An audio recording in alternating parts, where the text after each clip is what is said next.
Let me tell you something. Revolutions are nothing more than a bunch of men in one place. It's not women. It's men. If you put enough men on a city square pissed off, a revolution happens. That's what the people in charge of the world are afraid of. So to make sure there's no revolution, what they do is they construct as many divisions amongst the peasants as possible. They make sure the blacks hate the whites, the men hate the women, the Republicans hate the Democrats, and we're all so busy fighting with each other they can laugh from the top because there's not very many of them and there's a bunch of us. I'm telling you, the reason in countries like America, the reason the law is so destructive against men is very, very purposeful.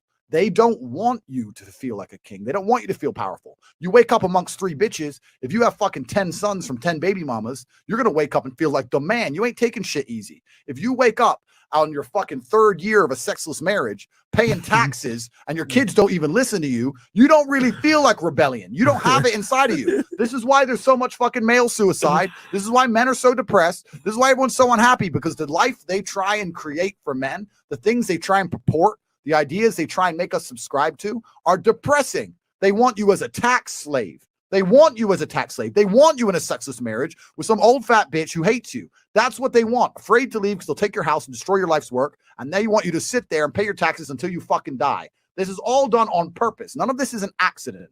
It's all very purposeful. And in countries which are not like this, in countries where men still have that masculine essence, in countries where they're still in control of their own household, when the government tries to become tyrannical, it's far more difficult to do because the men get together and say, you know what, women, clean the house. I'll be back in 2 hours. I'm going to tell these guys to get fucked. And that's the reality of it. This is a control mechanism along with everything else.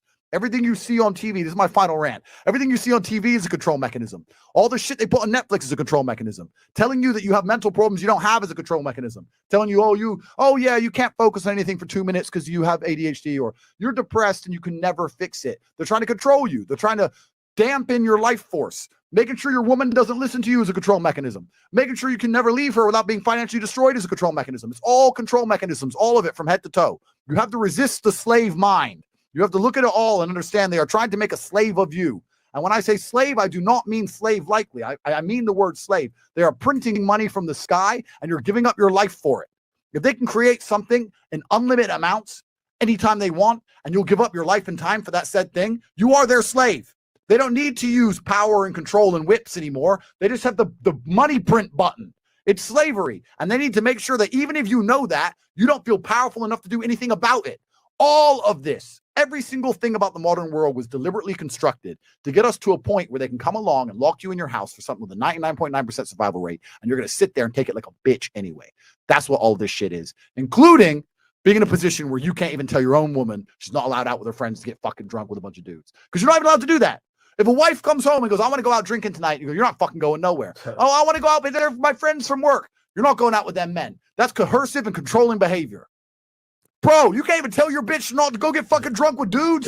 They'll call that abusive. You're an abusive misogynist. You're Andrew Tate. Cancel him. It's insanity. And it's all done on purpose. I don't want anyone to sit here and think this is some accident we've arrived at, or that we're here now and it's no big deal. This is very, very purposeful, because when you destroy the warriors of a society, that's how you usher in slavery. First thing the Romans did when they conquered the Greeks is kill all the warriors, all the fighting age males. You leave the soy boys and the bitches, and then you can conquer it. Done. That's what they're doing to us. They're trying to destroy the warriors. So my G's, the ones who are left, don't worry about fucking some pussy. We got bigger fights coming up. We got bigger wars coming ahead of us. So if you want to fuck some pussy, go fuck it. Because I really believe the next 10 years are going to be difficult for men of stature. I really believe that. So that's my final speech. Came here, delivered the sermon. I'm telling you, it's very few. And by the way, I see Myron over there. He knows he ain't never seen me this speechless and just taking in game ever.